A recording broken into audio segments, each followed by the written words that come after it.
Maganda ang sikat ng araw. Nang umagang yon, bagyang umiihip ang malamig na hangin. Tahimik kaming naglalakad ni Lolo Betong pauwi sa aming bahay. Kabaligtaran ng magandang panahon ang nararamdaman ko dahil may kaba sa aking dibdib. Napapitlag ako nang marinig ko ang boses ni Lolo na nasa tabi ko. Elio, wag mo kakalimutan yung sinabi sa'yo ng doktor, ha? Inumin mo yung gamot mo pagkatapos mo kumain. Abay, wag mo nang hintayin na ako pa magpapaalala sa'yo nun dahil makakalimutin na ako, matanda na ako. Iba na kasi talaga kapag nagkakainan. Huwag po kayong mag-alala, Lolo Betong. Hindi ko po makakalimutan yun. Kumusta na pala ang pakiramdam mo? Sa ngayon po, hindi naman na po sumasakit ang ulo ko. Abay, mabuti naman kung ganon. Pero alam mo, nagtataka talaga ako kung bakit walang nakitang mali ang doktor sa iyo. Kagabi halos mamatay ka na sa sobrang sakit ng ulo mo. Kaya nga po akala ko po talaga mamamatay na ako kagabi. Pakiramdam ko po, para po talagang binibiyak ang ulo ko sa sobrang sakit. Pero mabuti na lamang, walang nakitang hindi maganda ang doktor sa iyo. Nakakalungkot lang kung kailan malapit na ang 12 kaarawan mo ay saka ka pa nakaranas ng ganyan. Pero Lolo, maraming salamat po kasi pina-check up niyo po ako, ha. Saka, sorry na rin po. Aba, bakit ka naman nagsosorry sa akin? May kasalanan ka bang nagawa na hindi ko alam? Kasi po, Lolo, nabawasan po yung iniipon yung pera para pambili niyo po ng kalabaw Mauudlot na naman po tuloy ang pagbili niyo ng kalabaw. Hindi po ba kailangan niyo po yun para hindi na po kayo nahihirapan sa pag-aararo sa taniman natin ng palay? Ay nako, batang ere, ano ka ba? Hindi mo kailangan humingi ng sorry sa akin. Ang mahalaga ay nalaman natin na wala tayong dapat na ikabahala sa pananakit ng ulo mo na yan. Saka maganda rin na nalaman natin kung ano ba talaga ang tamang gamot na kailangan mong inumin para hindi na tayo umaasa sa mga halamang gamot na para bang hindi naman tumatalab sa iyo. Saka makapaghihintay naman ang pagbili natin ng kalabaw, apo. Pero yung pananakit ng ulo mo ay hindi. Dapat maagapan yan. Bigla akong natahimik nang naalala ko ang nangyari sa akin kagabi. Sa gitna kasi ng pagtulog ko ay nagising ako dahil sa matinding pananakit ng ulo ko. Nung una ay inakala ko na gaya lang yon ng pagsakit ng ulo ko nung mga nakaraang araw na kaya ko pang tiisin.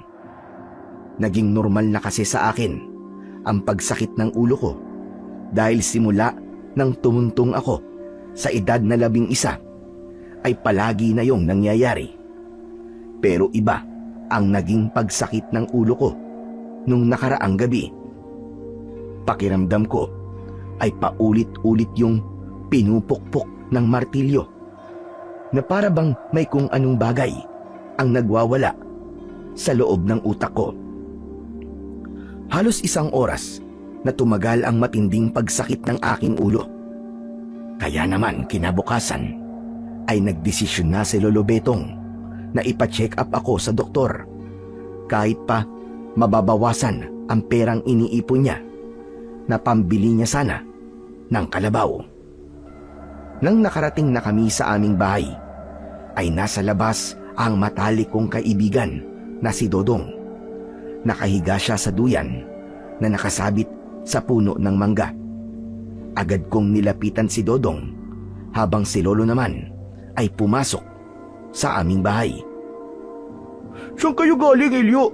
Kanina pa ako naghihintay dito Aayain sana kitang maligo sa ilog ngayon Galing kami sa ospital ni Lolo Dodong Anong ginawa niyo ron? May sakit ba si Lolo Betong? Wala, Dodong. Ako may sakit. Hindi ba palaging sumasakit ang ulo ko? Kagabi kasi, sobrang sakit na talaga ng ulo ko. Kaya pinatignan na ako ni Lolo sa doktor. Ano sabi ng doktor sa'yo? Sabi niya, normal na pananakit lang daw ng ulo. Tapos, niresitahan niya ako ng gamot na kailangan kong inumin ng ilang araw. Napansin ko na biglang tumahimik ang kaibigan kong si Dodong. Titig na titig siya sa mukha ko habang bahagyang nakabukas ang bibig. Kaya naman, napakunot ang noo ko. Oh, Dodong, bakit ganyan ka makatingin sa akin? May dumi ba ako sa mukha? Nauntog ka ba, Elio?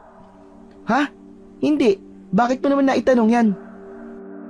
Kasi, para kang may dalawang bukol sa noo mo. Kinapa ko ang noo ko at may nakapanga ko na dalawang parang maliit na bukol doon. Parehas na nasa itaas na bahagi ng aking mata ang mga bukol. Hala, bakit ako nagkaroon ng bukol? Hindi naman ako nauntog. Saka hindi ko maalala na meron ako nito kanina nung nagpunta kami sa ospital. Baka naman nauntog ka nang hindi mo namamalayan. Pero hayaan mo na nga yan. Mawawala din naman siguro yan. Mabuti pa, pupunta na tayo sa ilog para makaligo na tayo doon. Nandun na ang iba natin mga kalaro ngayon, hinihintay na tayo. Naku, Dodong, hindi mo na ako sasama sa'yo Magpapahinga kasi muna ako Saka panigurado hindi ako papayagan ni Lolo kasi ang sabi niya, wag daw muna ako magpapagod habang umiinom ako ng gamot ko. Sandali lang naman tayo dun Sige na, sumama ka na. Dodong, pasensya na talaga. Ayoko. Sa ibang araw na lang. Ay nako, sige na nga. Hindi na kita pipilitin. O siya, sige, alis na ako. Kung magbabago ang isip mo, sumunod ka na lang. Bumaba na si Dodong sa duyan at saka siya naglakad palayo. Agad akong pumasok sa aming bahay. Nagawa sa sawali ang dingding at pawid naman ang bubong. Humarap ako sa maliit na salamin na nakasabit sa dingding. Tinignan ko ang bukol sa aking noo. Hindi ko alam, pero para bang bigla akong kinabahan. Dahil kapag tinignan ng maigi, ay talagang mapapansin yung dalawang bukol ko. Nagulat ako nang lumapit si Lolo Betong sa akin. Ano ba yan tinitignan mo dyan sa salamin, Elio? Lolo, ito pong dalawang bukol ko sa noo. Tignan niyo po Hindi po ba kanina wala naman po to? Kung di pa nga po sinabi sa akin ni Dodong na may bukol ako hindi ko po mapapansin Patingin ka. Aba, oo nga Wala naman yan kanina. Saan ka ba nauntog? Lolo, hindi naman po ako nauntog Magkasama po tayo simula nang umalis tayo para pumunta sa ospital at hanggang makabalik tayo rito. Hindi niyo naman po nakitang nauntog ako, di ba? Hindi nga. Ano kaya ang bukol na yan? Bakit hindi yan nakita ng doktor kanina? Wala po kasi to kanina nung nasa ospital po tayo, Lo. Abay, ganun ba? Kung ganun, makakabalik pala tayo sa ospital nito. Hindi natin pwedeng ipagsawalang bahala yan at baka kung ano na yan. Kilala mo naman siguro si Manolo, di ba? Tinubuan lang siya ng maliit na tagyawat sa muka, tapos kinutkot niya. Ayon, namaga at naging malaking sugat. Na-impeksyon siguro. Grabe naman po kayo mag-isip, Lolo. Hindi naman po to tigyawat Saka, wag na po muna tayong bumalik sa ospital kasi baka bukol lang talaga ang mga to. Ang sabi po kanina ni Dodong, mawawala rin daw po ito pagkalipas po ng ilang araw. Ay nako, nagpapaniwala ka kay Dodong. Hindi naman doktor yon. Basta Lo, wag po muna tayo magpa-doktor. Kasi gastos na naman yun O sige, pagbibigyan mo na kita siya ngayon. Hindi mo na tayo babalik sa doktor. Pero kapag lumaki pa yan o lumala, magpapatingin na ulit tayo sa doktor, ha? Nagkakaintindihan ba tayo? Opo, Lolo. Huwag po kayong mag-alala. Kasi kung sakali po na may maramdaman po akong kakaiba sa bukol na to, sasabihin ko po kagad sa inyo, Lo. Aasahan ko yan, Elio. Alam mo na ayokong nagilihim ka sa akin. O siya. Ako'y babalik na sa kusina. Magluluto na ako ng ulam natin. Ano pong lulutuin niyo, Lo? Ano pa ba? Magpiprito ko ng baboy. Tapos meron tayong burong isda. Wow! Paborito ko po yun, Lo! Matamis na ngumiti si Lolo Betong at saka siya bumalik sa kusina. Maging ako ay napangiti na rin dahil sa mga ganong maliliit na bagay gaya ng pagluluto ni Lolo ng paborito kong pagkain ay nararamdaman ko na talagang mahal na mahal niya ako bilang kanyang apo kahit ang totoo ay hindi naman niya ako kadugo. Inampun lang kasi ako ni Lolo Betong nung sanggol pa lamang ako. Ayon sa kwento ni Lolo, isang hindi niya kilalang babae ang kumatok sa bahay niya isang gabi. May dalang sanggol ang babaeng yon at ako ang sanggol na yon. Nakiusap daw kay Lolo ang nanay ko na alagaan ako ng ilang araw dahil babalikan din daw niya ako. Dahil likas na mauwain at mabait si Lolo Betong, ay pumayag siya sa gusto ng babae. Kinuha ako ni Lolo sa nanay ko at pagkatapos ay nagmamadaling umalis yung babae. Pero lumipas ang 1 linggo hanggang sa naging 1 taon na at umidad na ako ng 11 ay hindi na ako binalikan pa ng nanay ko. Kaya naman masasabi ko na kahit wala akong nanay at tatay, ay maswerte pa rin ako na meron akong Lolo Betong na mahal ako kahit ang totoo ay hindi naman niya ako kaano-ano. Sa mga sumunod na araw ay palagi kong tinitignan at pinakikiramdaman ang 2 bukol na tumubo sa aking noo. Kahit papano ay nawala ang kaba ko dahil hindi yun lumaki at hindi yun sumakit kahit kaunti. Kaya inisip ko na tama ang kaibigan kong si Dodong na normal na bukol lamang ang mga yon. Ngunit isang gabi, sa gitna ng aking pagtulog, ay nagising ako dahil sobrang sakit ng mga bukol ko.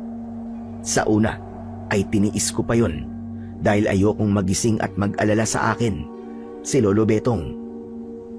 Pero hindi. Sobrang tindi na talaga ng sakit na nararamdaman ko.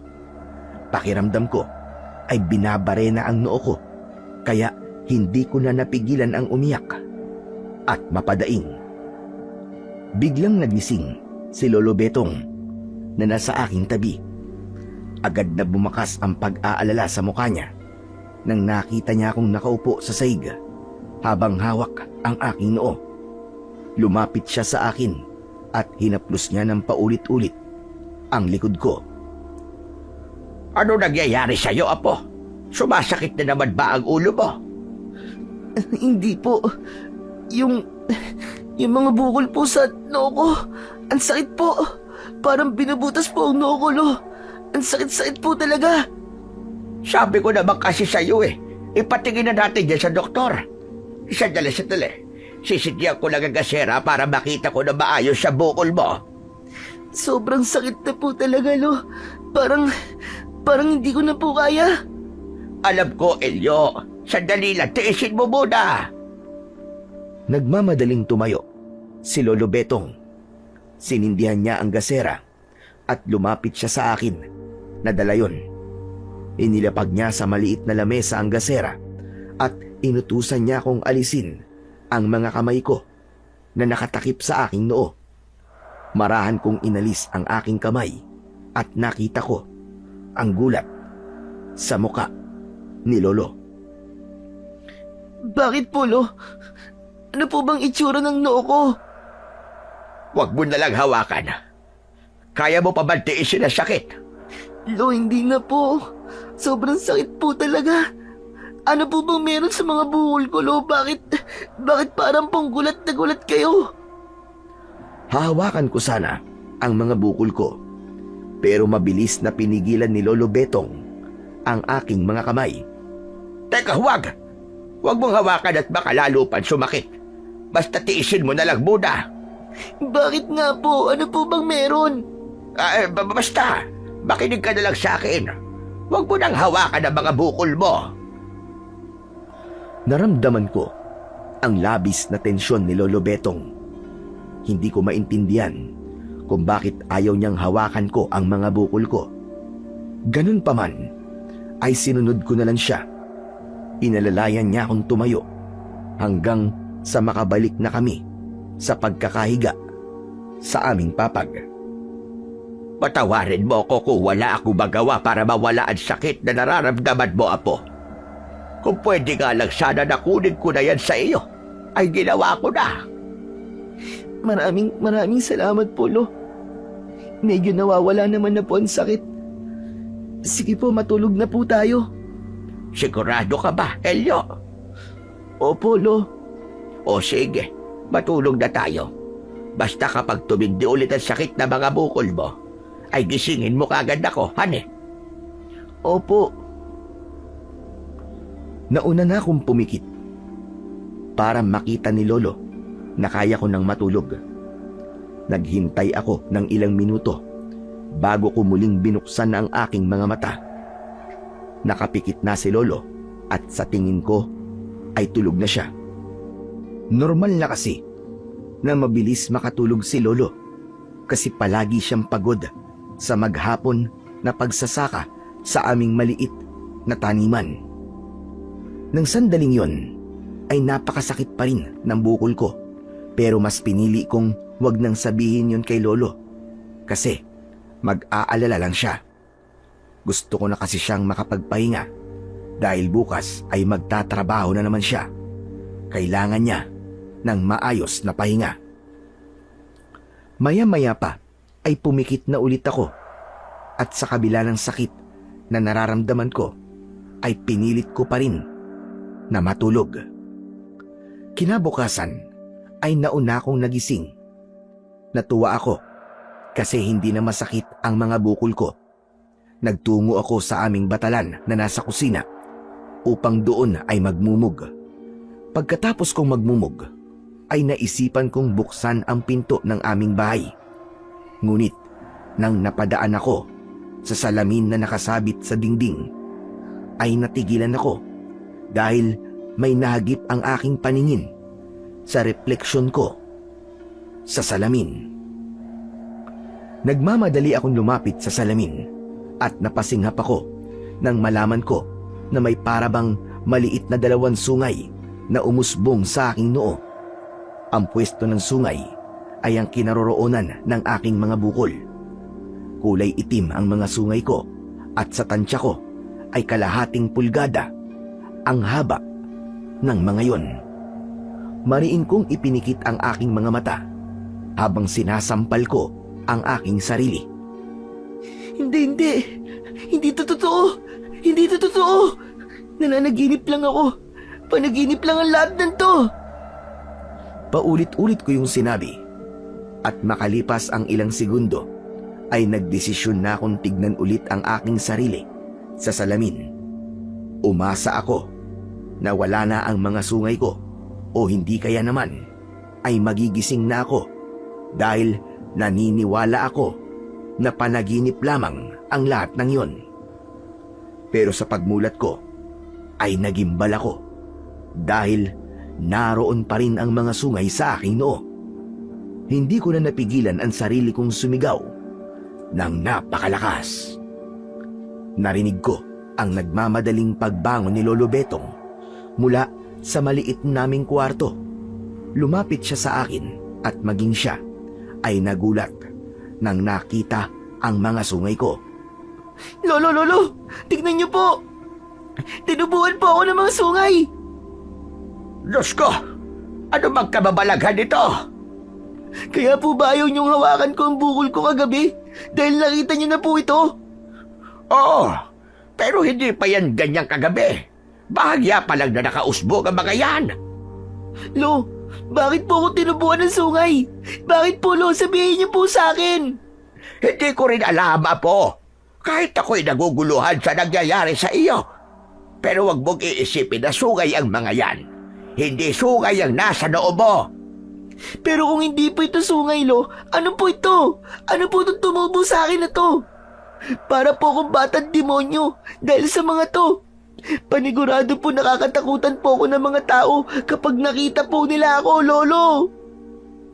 Nagsimula na akong umiyak. Hindi ko na alam ang nararamdaman ko Nang sandaling yon, hinawakan ni Lolo Betong ang magkabilaan kong balikat at diretso niya akong tinignan sa aking mga mata. Elio, huminahon ka muna. Makinig ka sa akin. Hindi sungay ang tumubo sa noo mo. Walang dahilan para tubuan ka ng ganyan. Dahil alam ko na napakabuti mong bata. Hindi ka rin dapat katakutan ng mga tao na dahil lang dyan. Pero sa ngayon, ay hindi pwedeng malaman ng mga tao na may ganyan ka. Nagkakaintindihan ba tayo, Elio? Pero Lo, kung hindi po ito sungay at hindi ako dapat katakutan ng mga tao, bakit po hindi nila to pwedeng makita? Dahil may mga taong makikitid ang pag-uutak. Hindi lahat ay iisipin na wala lang iyan. Pilit may mag-iisip na hindi maganda. Dahil aakalain nila na yan ay isang sungay. Karaniwang kasi na natatakot ang mga tao sa mga bagay na bihira lamang nilang nakikita. Lolo Betong, ano pong gagawin ko? Ibig po ba sabihin, hindi na po ako lalabas ng bahay? Hindi na po ako pwede makipaglaro kina Dodong at sa iba ko pa pong mga kalaro? Sandaling tumahimik si Lolo Betong dahil sa mga sinabi ko. Alam ko na nag-iisip siya ng mga sandaling yon. Kaya naman, sandali siyang pumunta sa kwarto at nang bumalik siya, ay may dala na siyang balabal na kulay pula. Pinulupot at itinakip niya sa ulo ko ang balabal. Nagawa naman nung takpan ang mga sungay ko. Ganito, Apo, makinig ka. Tuwing kailangan mo lumabas, kailangan mong isuot ang balabal na iyan.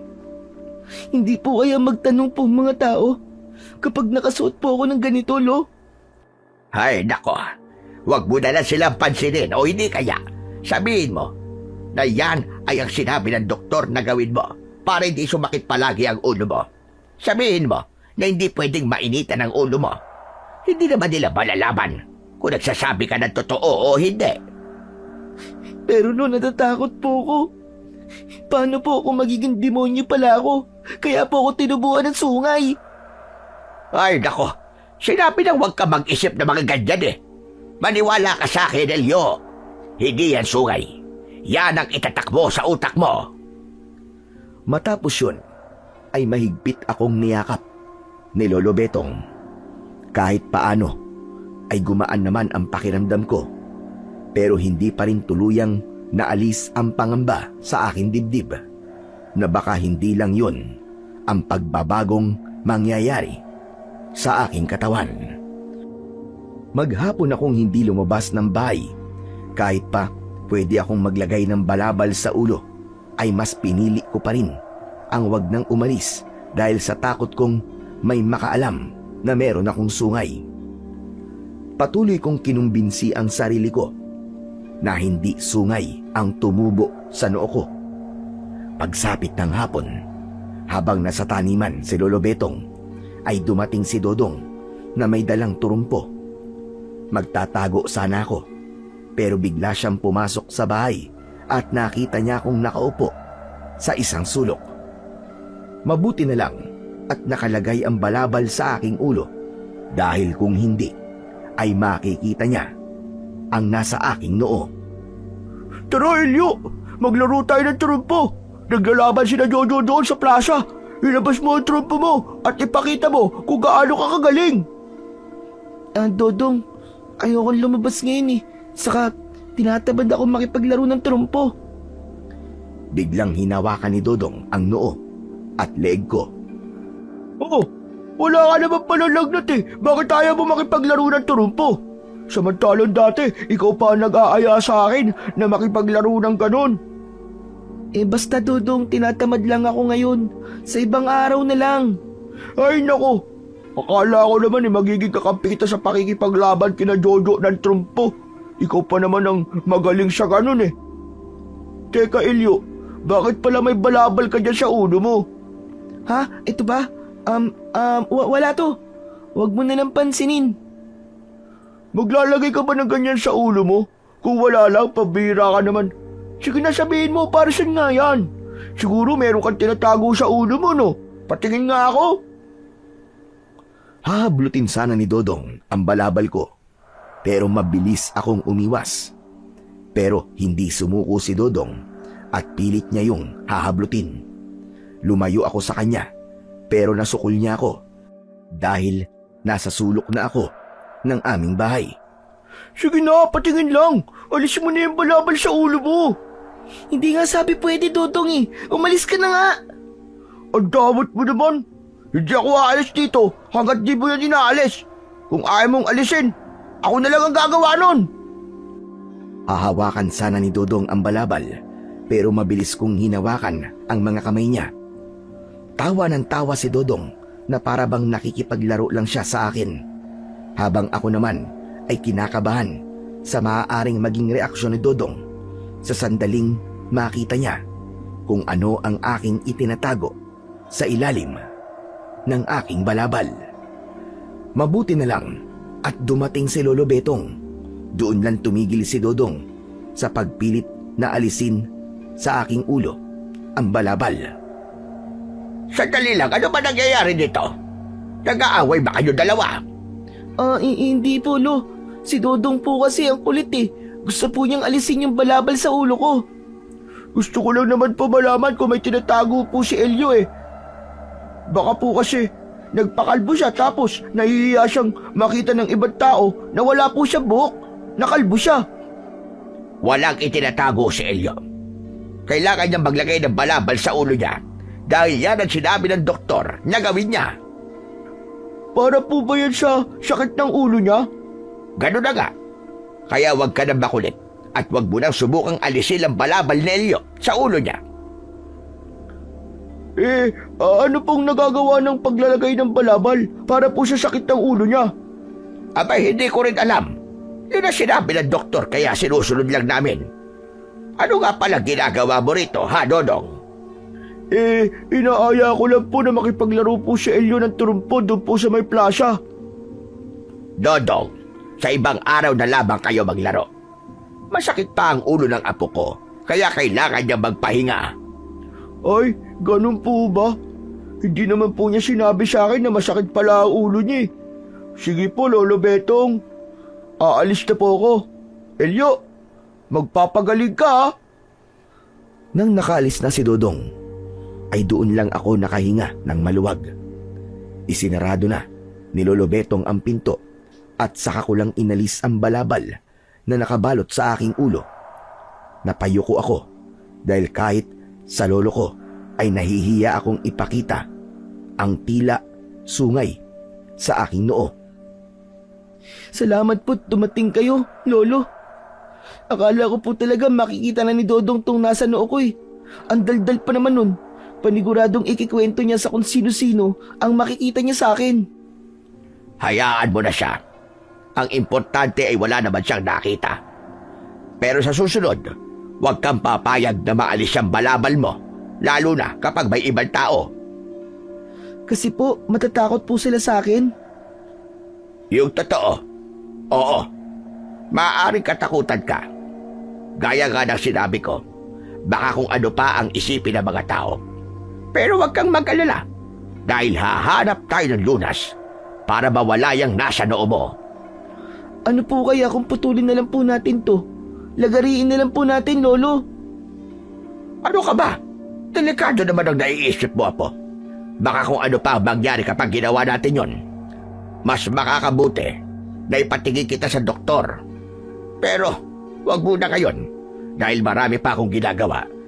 Siguro sa mga susunod na araw, babalik tayo sa ospital. Doon na tinapos ni Lolo Betong ang aming pag-uusap.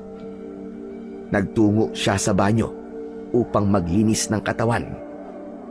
Naiwan ako sa aming maliit na sala na nag-iisip kung dapat ba akong kabahan sa bagay na tumubo sa aking noo. Makalipas ang 2 araw ay bumalik kami ni Lolo Betong sa ospital. Umalis kami ng bahay na may nakasuot na balabal sa aking ulo. Maging ang doktor ay nagulat nang nakita niya ang tila sungay sa aking noo. In-x-ray niya ang aking ulo At doon namin nalaman na nakadikit sa aking bungo ang bagay na yun. Wala rin kaming nakuwang kasagutan sa doktor kung ano nga ba talaga ang bagay na tumubo sa aking noo. Nang nakauwi na kami ni Lolo sa bahay, ay saka ko lang inalis ang balabal sa aking ulo. Sayang lang po ang punta natin sa doktor, Lolo Betong. Hindi kasi natin nalaman kung ano ba tong tumubo sa akin eh. Tapos, hindi rin niya alam kung anong kailangan gawin dito. Kahit gamot, wala siya naibigay. Kaya nga eh. Pero huwag kang mag-alala, Apo. Sigurado ko na may paraan para mawala yan. Basta't palagi ka lamang magdasal sa ating Panginoon. Saka, huwag mo na muna yang isipin. Sa darating na Sabado, ay kaarawan mo na pala. At alam mo naman na tuwing kaarawan mo ay naghahanda tayo at nag-iimbita ng mga kaibigan mo, hindi ba? Yun muna ang isipin mo sa kayon. Lo, ano kaya kung wag na muna tayo maganda? Ang laki na po kasi ng gastos natin sa pagpapatingin ko po sa doktor eh. Ano ka ba naman, Apo? Nakasanayan na natin na gawin yun tuwing kaarawan mo. Kahit simpleng handa lang basta mairaos lang natin ang kaarawan mo, ayos na yon. Saka, 12 taon ka na. At ang ganong edad ay dapat merong selebrasyon.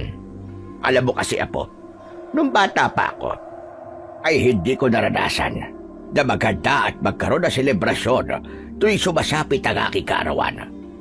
Sobrang hirap kasi na buhay namin doon. Kaya ipinaparanas ko sa iyo ang mga bagay na hindi ko naranasan nung bata pa ako. Maraming salamat po, Lolo Betong. Pero kinakabahan po kasi ako eh. Baka po kasi makita ng mga kaibigan ko. Ito pong nasa noo ko. Hindi nila yan makikita. Basta't hindi mo aalisin ang balabal mo. Huwag ka na mag-isip ng kung ano-ano. Basta, tuloy ang selebrasyon na kaarawan mo. Nagtabi na ako ng pera para roon. Kahit ayoko na sana munang magkaroon ng selebrasyon sa paparating kong birthday, ay naisipan ko na wag nang kontrahin si Lolo Betong sa gusto niyang gawin. Napagtanto ko na kasiyahan nga pala niya ang maghanda tuwing kaarawan ko. Talagang hindi muna siya nagtatrabaho kapag birthday ko at inuubos niya ang buong araw niya sa pagluluto ng mga pagkain na ipapakain namin sa mga kaibigan ko. Nagtiwala na lang ako kay Lolo at inisip ko na walang masamang mangyayari sa aking kaarawan at gaya ng mga nakalipas kong birthday ay magiging masaya ang araw na yon. Hanggang sa sumapit na nga ang araw ng aking kaarawan. Nang nagising ako ay wala na si Lolo Betong sa aking tabi. Alam ko na abala na siya sa paghanda ng mga pagkaing lulutuin niya para sa espesyal na araw na yon. Nang lumabas ako sa kwarto ay hindi nga ako nagkamali dahil nasa kusina na si Lolo Betong at naghihiwa ng mga karne at gulay. Tumingin si Lolo sa akin at binati niya ako ng maligayang kaarawan. Nagtaka ako nang biglang nawala ang ngiti niya. Elio, yung nasa loob mo. Hindi muna ako nagsalita. Tumakbo ako papunta sa harap ng salamin at labis akong nagimbal dahil mas mahaba na ang tumubong sungay sa aking noo. Sa tingin ko ay 1 pulgada na ang haba nun at medyo naging matulis na ang dulo. Agad namang lumapit si Lolo Betong sa akin. Lolo, tingnan niyo! Mas nagmukhang sungay na po siya ngayon! Ano nangyari? Hindi ba't na gabi hindi naman yan ganyan kahaba? Hindi ko rin po alam, Lolo Betong. Naku, ito na nga ba ang sinasabi ko eh. Lolo, huwag na lang po nating ituloy ang selebrasyon ng birthday ko. Hindi ko po kayang magpakita sa mga kaibigan ko ng ganito. Ano ka ba, Elio? Hindi pwedeng hindi natin yon ituloy. Dahil nasabihan ko na mga kaibigan mo na pumunta sila rito babayang hapon. Saka, hindi nila makikita yan. kasi magsusuot ka ng balabal. Apo, huwag kang mag-alala. Papalipasin lang natin ang araw na ito at saka tayo mag-iisip ng paraan para mawala na ng tuluyan ang nasa noo mo. Basta isipin mo na lang na wala yan at maging masaya ka muna sa araw na ito. Birthday mo ngayon, Apo. Lo, parang ang hirap naman pong gawin yung sinasabi nyo eh. Hindi ko po kayang isipin na wala po akong sungay, lalo na't humaba na po siya. Alam ko. Pero kung kakabahan at matatakot ka, mas lalong iisipin ng mga kaibigan mo na meron kang itinatago sa kanila. Umakto ka lang ng normal mamaya. Hindi na lang ako magpapalaro mamaya para pagkatapos nilang kumain ay pwede na silang umalis. Wala na akong nagawa kundi ang tumango na lang. Inisip ko na lang na kailangan ko pa ring maging masaya sa araw na yon. Dahil yun ang araw ng aking kapanganakan, o mas tamang sabihin na yun ang araw na dumating ako sa buhay ni Lolo Betong. Kaya hindi lang espesyal ang araw na yon para sa akin, kundi pati na rin kay Lolo Betong. Pagkasapit ng hapon, ay tapos nang magluto si Lolo Betong. Naglagay siya ng lamesa sa labas ng aming bahay. Nakalagay doon ang pansit, puto at lumpiang Shanghai. Meron ding water jug na may laman na tinimplang orange juice. Maya-maya pa ay isa-isa nang dumating ang mga kaibigan ko. Kabilang na si Dodong. Inasikaso na namin sila ni Lolo Betong para makakain na sila. Pansamantala kong nakalimutan ang tungkol sa tila sungay na tumubo sa aking noo. Wala ring pumansin sa balabal na nakabalot sa aking ulo dahil abalaan lahat sa pagkain. Masaya kong pinanood ang mga kaibigan ko. Nang natapos na silang kumain, ay lumapit si Dodong sa amin ni Lolo Betong. Ma'am Betong, magpapalaro po ba kayo? Tapos na po kasi kami kumain eh. Nako, wala munang palaro ngayon, Dodong. Ay, sayang naman po. Akala ko meron ulit gaya ng mga nakaraang birthday ni Elio. Lolo, baka po pwedeng magpaagaw na lang po tayo ng barya. May mga naipon po ko. Yun na lang po ang ipaagaw natin sa kanila.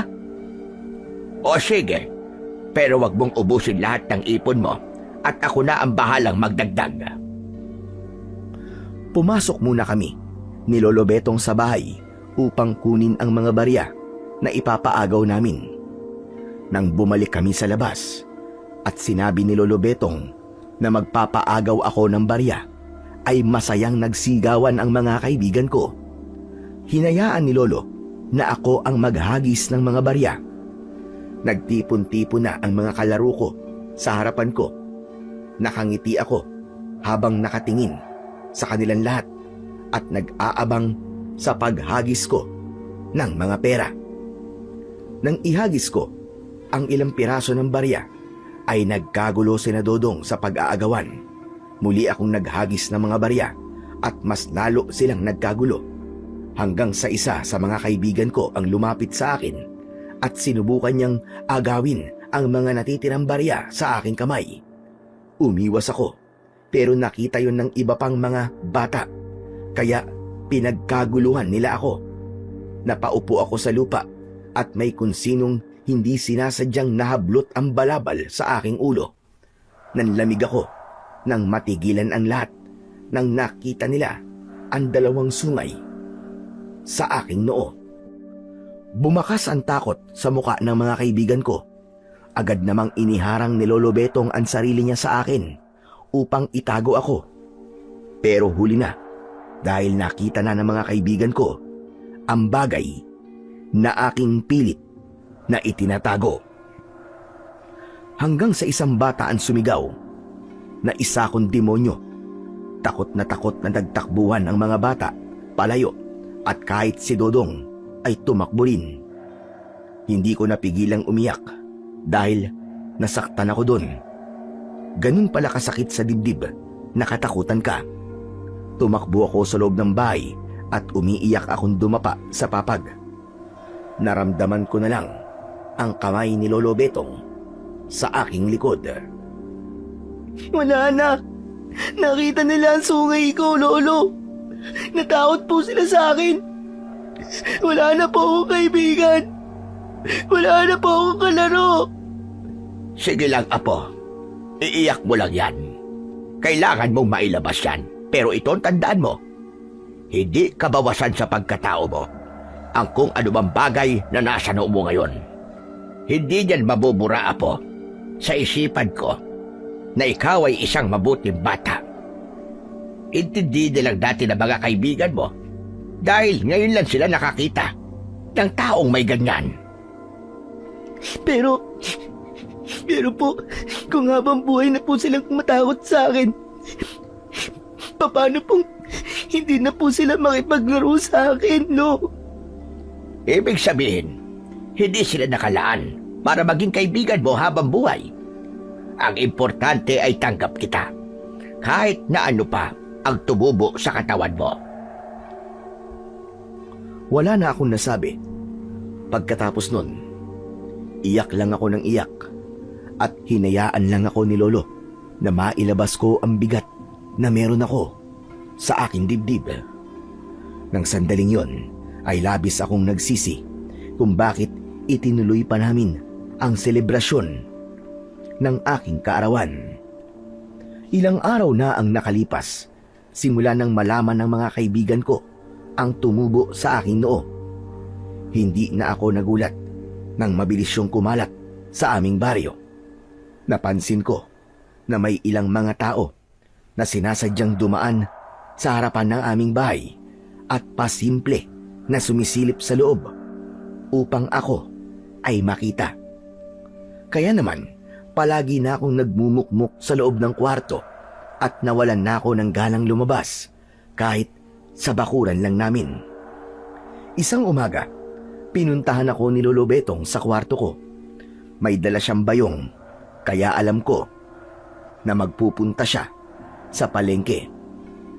Elio, Apo, tumayo ka riyan at samahan mo akong mamili sa palengke.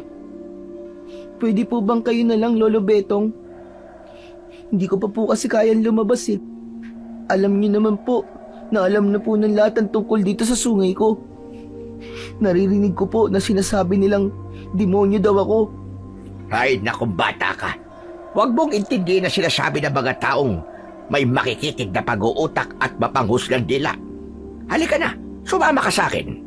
Kapag palagi ka nandito sa loob ng bahay, ay mas lalong iisipin ng mga tao na meron kang itinatago.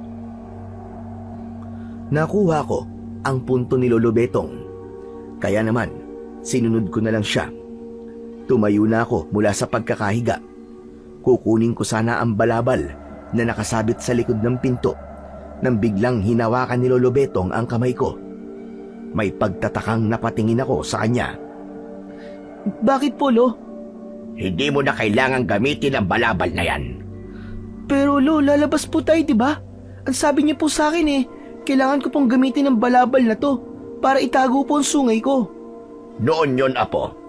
Pero ngayong alam na ng mga tao na merong tumutubong kung ano sa noo mo, ay wala na saysay na itago mo pa yan. Naisip ko kasi, Apo, na kailangang makita palagi ng mga taong nasa noo mo hanggang sa masanay na sila sa'yo. Magtiwala ka sa akin, Elio, Apo. Ito ang paraan para maging normal ulit ang tingin ng mga tao sa iyo. Ipakita mo sa kanila na kahit kakaiba ang itsura mo sa nakararami, ay hindi ka nila dapat nakatakutan. Pinag-isipan ko ng gusto ang sinabi ni Lolo Betong. Maya-maya pa ay napagtanto ko na tama siya.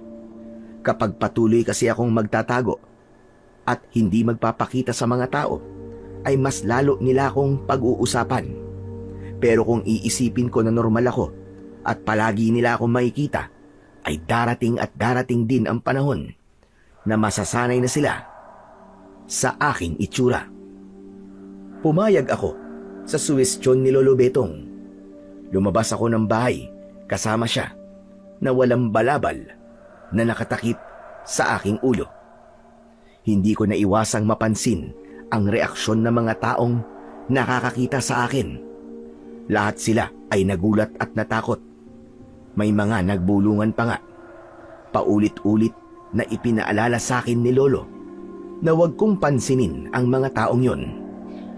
Mas lalong tumindi ang bulungan ng mga tao pagdating namin sa palengke. Halos mangliit na ako ng sandaling yon. Kung pwede nga lang na magpalamon na lang ako sa lupa, ay ginawa ko na. Lolo Betong, umuwi na po tayo. Ano ka ba naman? Kakarating pa lang natin tapos gusto mo nang umuwi. Ni hindi pa nga tayo nakakabili ng kahit sibuyas o bawang man lang. Kasi Lolo Betong, nahihiya na po ako eh. Pinagtitinginan po ako ng mga tao. Hindi ba sabi ko sa iyo ay huwag mo silang pansinin? Kung ano ang marinig mo, ay ipasok mo sa isa mong tenga at ilabas mo naman sa kabila. Tara na, doon muna tayo sa mga isda. Gusto kong magluto ng sinaing na tulingan. Nagtungo kami ni Lolo sa parte ng palengke kung saan naroon ang mga nagtitinda ng isda. Habang pumipili si Lolo ng tulingan, ay napansin ko na titig sa akin yung tindera. Napansin din yun ni Lolo, kaya hindi na niya napigilang kausapin ang tindera. Kung makatingin ka naman sa apo ko, ay parang ngayon ka lang nakakita ng batang lalaki. Humingi naman ng pasensya ang tindera at sinabi nito na agaw pansin daw kasi ang aking itsura at anito ay ako raw pala ang sinasabing bata na may sungay ng isang demonyo. Maaaring ang sungay ang nasa noo ng apo ko, pero hindi ang sungay ng demonyo. Pwede bang magdahan-dahan ka sa pagsasalita mo? Baka nakakalimutan mong bata ang tinatawag mo may sungay ng demonyo. May anak ka naman siguro, hindi ba? Paano kung isa sa mga anak mo ang magkaroon ng ganyan sungay? Ano ang mararamdaman mo kapag sinabihan kong may sungay ng demonyo ang anak mo? Tumahimik ang tindera at halata na napahiya iyon. Maluwa-luwa ako, hindi dahil sa kahihiyan, kundi dahil sa pagtatanggol sa akin ni Lolo Betong. Mas lalo kong naramdaman ang pagmamahal niya sa akin ng sandaling yon. Matapos naming mamili sa palengke, ay umuwi na kami sa bahay. Tinulungan ko si Lolo na ayusin sa kusina ang mga pinamili namin. Kumusta ang pakiramdam mo sa paglabas natin, apo? Nahihiya pa rin po ako, Lolo Betong. Hindi ko po kasi maiwasan na hindi marinig yung mga sinasabi nila tungkol po sa sungay ko. Saka yung iba po, kahit wala po silang sinasabi, pero iba po ang tingin nila sa akin eh. Sa simula, ganyan naman talaga, apo. Pero kapag tumagal, ay masasanay ka na at masasanay na rin ang mga tao sa iyo. Hanggang sa dumating ang panahon na hindi na magiging bago sa kanila ang itsura mo. Isa pa, huwag kang mag-alala. Magtatanong-tanong ako sa mga kakilala kong albularyo at baka naman alam nila kung paano mawawala yung nasa noo mo. Lolo Betong, sa tingin niyo po ba ay mawawala pa po itong sungay ko? Aba, oo naman. Sigurado ko, apo. Kaya huwag kang masyadong nag-iisip ng kung ano-ano. Pero sa totoo lang po, nagtataka po talaga ako eh kung bakit po ako tinubuan ng sungay. Hindi ko po tuloy maiwasang isipin na baka meron po akong nagawang kasalanan kaya pinaparusahan po ako ng Diyos. Ano ka ba? Huwag ka magsalita ng ganyan, Elio. Mula noong sanggol ka hanggang ngayon, ay ako na ang kasama mo. Kilalang kilala kita at ako ang makapagsasabi kung gaano ka kabait na bata. Hindi ka pinaparusahan ng ating Panginoong Diyos, apo.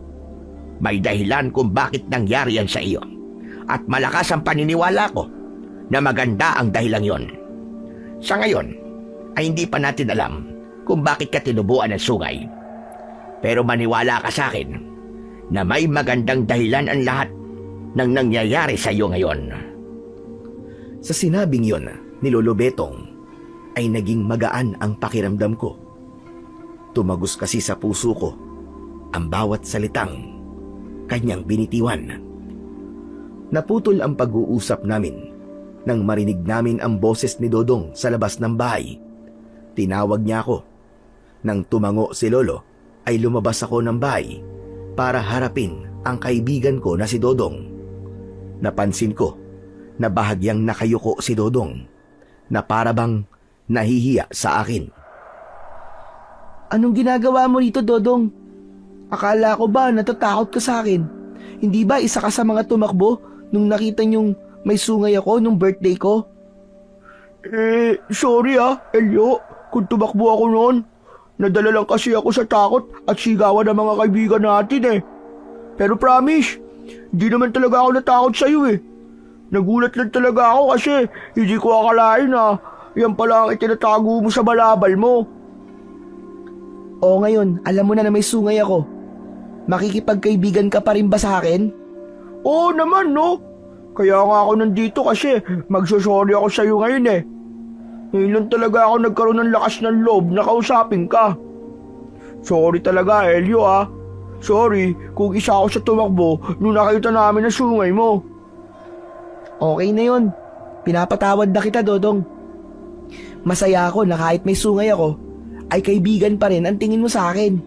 Salamat Siyempre naman, ikaw ang partner ko sa paglaro ng trumpo Kapag ikaw kasi ang kakampi ko, paniguradong panalo tayo. Yun lang pala ang dahilan kaya gusto mo ako maging kaibigan Ikaw talaga. Hindi, biro lang yun. Baka naman seryosohin mo sinabi ko Pero, bakit ka pala nagkaroon ng sungay, Elio? Hindi ba yan yung bukol mo dati? Oo, Dodong, tama ka. Ito nga yun. Yung akala natin dati na simpleng bukol lang, pero tinubuan pala ako ng sungay. Hindi rin naman alam ni Lolo Betong kung bakit ako nagkaroon ng ganito. Kahit kami nga, nagtataka Pero sabi ng mga tao, anak ka raw kasi ng demonyo. Alam kasi nila na ampung ka lang ni Mang Betong at walang nakakaalam kung sino talaga ang mga magulang mo. Sinabi ko na sa'yo kesa marinig mo pa sa iba. Hindi ako naniniwala sa sinasabi nila. Kahit na anong sabihin nila, ay wala na akong pakialam. Kay Lolo lang ako maniniwala. Ang sabi niya kasi sa akin, natatakot lang ang mga tao kasi kakaiba ang itsura ko sa normal na tao. Pero walang mali sa akin. Hindi rin naman ako naniniwalang anak ka ng demonyo Kasi kung anak ka ng demonyo, sana matagal mo na ako pinatay, di ba? Natawa na lang ako sa sinabing yun ni Dodong. Pero, sa totoo lang, napakasaya ko dahil nalaman kong hindi naman pala talaga natakot sa akin si Dodong. Masaya ako na kahit isa ay meron pa rin akong matatawag na kaibigan. Simula noon ay unti-unti ko nang sinanay ang sarili ko na lumabas at magpakita sa mga tao. Nakipaglaro ulit ako sa mga kaibigan ko kahit madalas ay tinutukso nila ako na anak ng demonyo. Kapag ganon ay tumatawa lang ako at sinasakyan ko ang kanilang panunukso sa akin kahit ang totoo ay nasasaktan talaga ako. Palagi ko na lamang sinasabi sa sarili ko na darating din ang panahon na masasanay ang mga tao sa aming baryo sa aking itsura. Hanggang isang araw, nagimbal ang lahat ng isang bangkay ng matandang babae ang natagpuan sa mismong harapan ng kanyang bahay. Ang nakakatakot pa ay pinatay ang matandang babae sa napakabrutal na paraan. Wakwak ang dibdib niya at wala na ang kanyang puso. Sobrang putla ng buong katawan niya na para bang wala nang natirang kahit isang patak ng dugo mula sa kanya. Binalot ng takot ang aming baryo, lalo na't alam ng lahat na walang kaaway ang matandang babae, kaya wala kaming maisip kung sino ang maaaring gumawa noon. Naging maugong ang bulong-bulungan na meron daw aswang na gumagala sa aming baryo, at yun ang naging dahilan para mas tumindi ang takot naming lahat. Isang gabi, magkatabi kami ni Lolo Betong na nakahiga sa papag. Nakatingin ako sa kawalan at iniisip ko ang pagkamatay ng matandang babae na yon. Lolo, tanong lang po. Totoo po ba mga aswang? Sa tingin niyo po ba, Lo, aswang po ang pumatay kay Aling Rosing? Naniniwala ako sa mga aswang. Dahil sa lugar kung saan ako lumaki, ay laganap ang pagsalakay ng mga aswang, lalong-lalo na sa mga bata at buntis at yung may mga sakit. Pero hindi ako sigurado kung aswang nga ang pumatay kay Roseng. Hindi natin pwedeng sabihin na aswang ang may gawa nun, lalo na't wala pa naman tayong konkretong ebidensya. Yun po kasi ang kumakalat dito eh. Yun po yung sinasabi ng mga tao. Halos lahat po, naniniwala pong may aswang po dito sa atin. Kaya nga po, kahit 6:00 pa lang po ng gabi, kakaunti na lang po ang taong nasa labas. Tapos lahat po ng mga kalaro ko, ayaw na po maglaro sa gabi. Kasi baka raw po patayin sila ng aswang. Kaya nga dapat ay mag-ingat din tayo. Kahit hindi tayo sigurado na may aswang nga, ay sapat ng dahilan na merong pinatay para mag-ingat tayo. Hala, sige na. Matulog na tayo. Marami pa ako gagawin bukas, Apo. Tumalikod na si Lolo Betong sa akin. Hindi nagtagal ay narinig ko na ang mahinang paghilik ng lolo ko na indikasyong tulog na siya. Habang ako naman ay nananatiling gising at iniisip ang maaaring mangyaring hindi maganda sa baryo namin sa mga susunod na araw. Hindi ko alam, pero may pakiramdam ako na masusundan pa ang patayan sa aming lugar. Nang mga sumunod na araw ay naging madalas ang mga bangkay na natatagpuan na lahat ay pinatay sa karumal-dumal na paraan. Ang lahat ay halos wala ng lamang loob at dugo. Mas tumindi ang takot ng mga tao. May mga nagsabi din na may nakakita sa aswang at inilarawan nila ang aswang bilang isang nakakatakot na nilalang na may malalaki at mahahabang sungay, mapupulang mga mata at matutulis na kuko at ngipin. Hanggang isang umaga, nagulat kami ni Lolo Betong nang sumugod ang mga tao sa harapan ng aming bahay. May ilan na may dalang itak at kawayan na may matutulis na dulo. Sumigaw sila na kailangan kong lumabas at sinabi nila na ako daw ang aswang na pumapatay sa mga tao. Alam ko na dahil yun sa sungay na meron ako. Nahihintakutang napatingin ako kay Lolo Betong. Lolo, paano na to? Ano pong gagawin sa akin ng mga tao? Nasisiraan na sila ng ulo. Hindi na nila alam ang ginagawa nila. Talagang nag-aalap na sila ng masisisi sa mga patayang nangyayari dito sa ating baryo. Dahil po ba sa may sungay ako, kaya iniisip po nila na ako ang pumatay sa mga tao?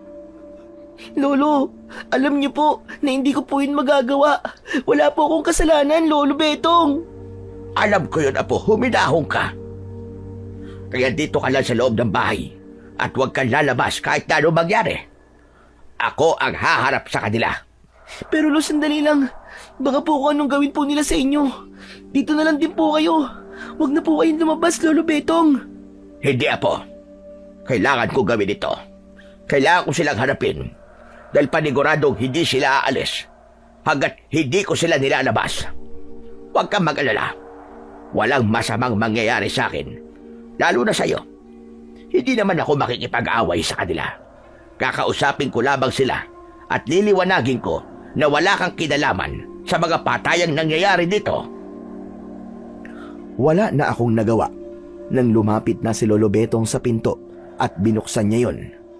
Napasiksik ako sa isang sulok ng bahay at mas lalo akong natakot nang mas lumakas ang sigawan ng mga tao nang lumabas na si Lolo Betong. Nagdasal ako na sana ay walang mangyaring masama kay Lolo at wag sana siyang saktan ng mga tao. Hanggang sa narinig ko ang boses ni Kapitan Edwin na siyang namumuno sa aming baryo. Nasaan na ang apo-apuhan mo, Mang Betong? Iharap mo sa amin, Selyo!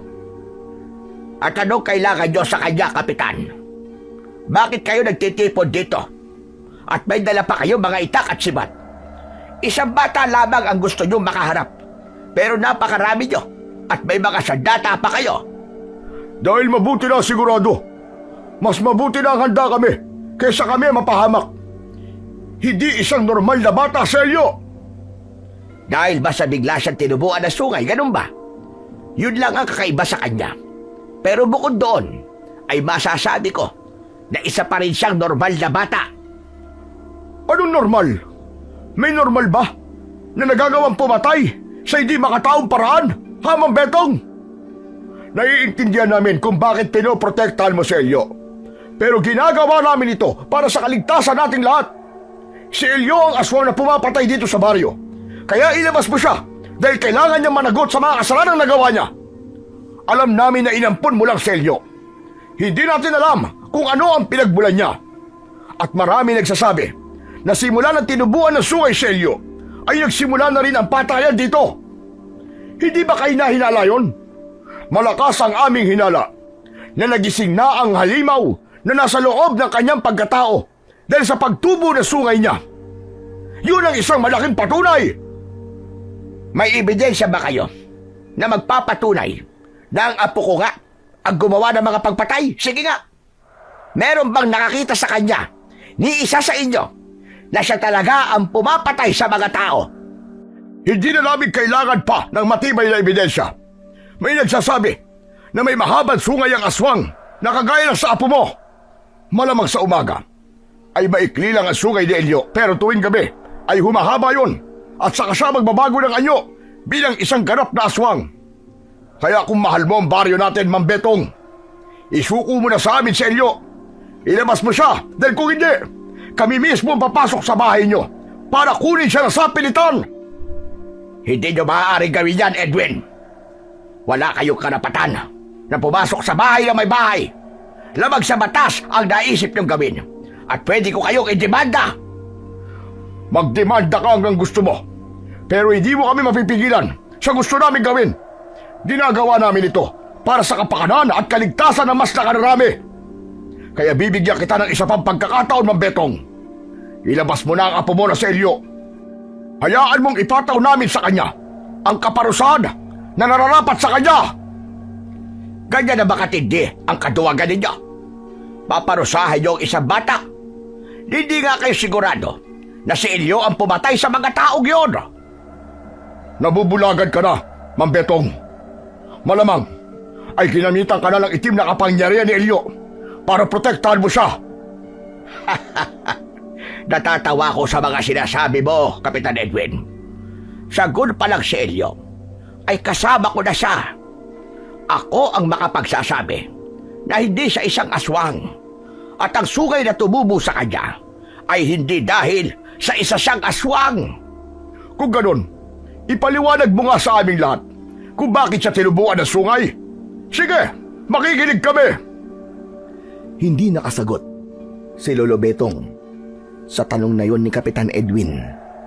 Nang sandaling yon ay naiiyak at nanginginig na ako dahil sa sobrang takot. Hindi lang ako natatakot para sa sarili ko, kundi maging sa pwedeng gawin ng mga tao kay Lolo Betong kapag nagmatigas siya. O ano? Sige, Mang Betong. Bakit bigla ka natahimik? Hindi ba? Tama kami na hindi mo kayang ipaliwanag sa amin kung bakit nagkaroon ng sungay si Elio. Hindi mo kayang patunayan sa aming lahat na wala kaming dapat na ikatakot sa apo mong ampon na hindi mo din alam kung saan nagmula. Hindi ko na gusto lumalabas sa bunganga mo, Edwin. Tama ka. Hindi ko nga alam kung saan nanggaling si Elio. Hindi ko rin alam kung bakit siya biglang tinubuan ng sungay. Pero isang bagay lamang ang sigurado ko, at yun ay ang hindi siya ang dapat nating katakutan. Hindi si Elio ang pumatay ng mga tao sa baryong ito. Hanapin niyo ang totoong salarin at siya ang pag-initan ninyo. Hindi na namin kailangang hanapin dahil nahanap na namin siya. At yun ay walang iba kundi si Elio. Tama na! Umalis na kayo. Hindi niyo makukuha ang apo ko. Kailangan niyo muna magpakita sa akin ng matibay na ebidensya na siya nga ang may kagagawa na ng mga nangyaring pagpatay. At kung mapapatunayan niyo sa akin na mali ako mismo ang magsusuko sa kanya sa inyo. Talagang nagbubulag-bulagan ka na. Mukhang tama nga ang aking hinala na nasa ilalim ka na ng itim na kapangyarihan ni Elio. Kailangan mo magising sa katotohanan, Betong. Kayo ang dapat na magising sa katotohanan, Kapitan. Umalis na kayo dahil wala kayo mapapala rito. Hindi kami aalis nang hindi kasama si Elio. Pwes, humanda kayong abutin dito ng ilang araw dahil hindi ko ibibigay sa inyo ang apo ko kahit na ano ang mangyari. Talaga't sinasagad mo ang pasensya ko, Mang Betong. Hanggat maaari, ay ayoko sanang gumamit ng dahas. Pero pinipilit mo ko na gawin yon. Sige mga kababayan, pasukin niyo ang bahay niyo, Mang Betong. Kunin niyo ang batang aswang! Tumindi ang takot ko sa narinig ko mula kay Kapitan Edwin. Hindi ko na alam kung ano ang dapat kong gawin. Hindi kayo pwedeng pumasok sa pamamahay ko nang hindi ko pinahihintulutan. Umalis na kayo at hayaan niyo lang apo ko. Wala siyang ginagawang mali. Sige, huwag niyong pansinin ang sinasabi ni Mang Betong. Nandito tayo para panagutin ang punot dulo ng kaguluhan at kamatayan sa ating baryo. Sige mga kasama, kunin niyo si Elio! Nakita ko na iniharang ni Lolo Betong ang sarili niya sa pintuan. Kahit nakatalikod siya sa gawi ko, ay naramdaman ko ang matindi niyang determinasyon na protektahan ako. Sige, subukan niyo. Kailangan niyo muna dumaan sa ibabaw ng bangkay ko bago niyo makuha si Elio. Sabay-sabay na sumigaw ang mga tao. Narinig ko ang mga yabag na papalapit sa aming bahay hanggang sa nagpumilit ng pumasok ang mga tao. Kahit mag-isa, ay hindi natinag si Lolo Betong. Pinagtulakan na siya ng mga tao para mawala siya sa pagkakaharang niya sa pinto. Pero naging mahigpit ang pagkakakapit ni Lolo sa gilid ng pintuan. Napatayo na ako sa labis na pag-aalala. Natakot na ako na baka kapag tumagal ang eksenang yun ay kung ano pang mangyari kay Lolo Betong. Nakita ko ang galit sa mukha ng mga tao nang nakita nila ako. Kumawala na ang luhang kanina ko pa pinipigilan. Tama na po! Tama na po! Tumigil na po kayo! Huwag niyo po sasaktan ang lolo ko! Tama na! Sasama na lang po ako sa inyo! Tama na po! Manahimik ka, Elio. Hindi ka sasama sa kanila, apo. Wala kang kasalanan. Tumakas ka na. Bilisan mo, apo! Ngunit hindi ko sinunod si Lolo Betong.